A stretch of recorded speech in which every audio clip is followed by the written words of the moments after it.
nagagawa namin kayo ng kanya-kanya nyo file para pagka maayos natin yung pagkakakilanlan ng bawat operator, ng bawat ating rider.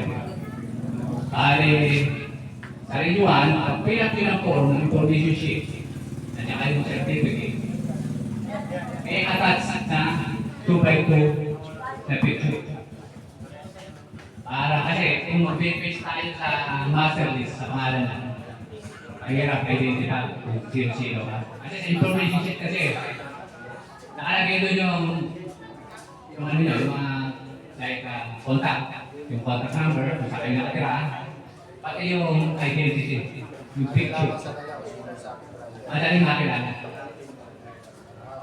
Kasi yung iba naman kasi sa atin, karamihan naman, wala naman po tayong wala tayong ang file natin, nag-base lang tayo kasi sa master list lang. Para madaling identify kung may mangyaring aksidente, alam natin kung sino yung aksidente.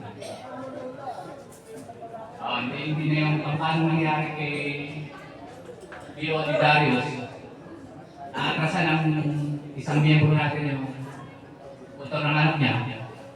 Ang nakapangalan kasi dito, babae. At hindi pa natin alam kung hindi kasama. Kaya nag-decide kami na bawat isang miyembro may sarili file para madaling hanapin. Tapos, yung sa federation naman ng certificate, kasi mag-renew din tayo sa KMU ng sticker na 2026. At meron pa tayo, kailangan pa rin gumawa ng 2026 na sticker, ikalim naman sa federasyon. Meron na kaming computation kung magkano yung babayaran ng bawat member this coming renewal.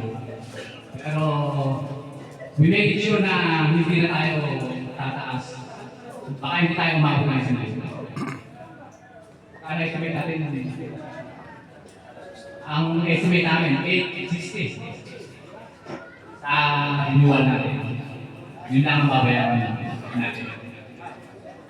Para lahat, kaliwanag, para mag-enkwenta kung 300 na members ang natin, pwede tayo natin sa 860.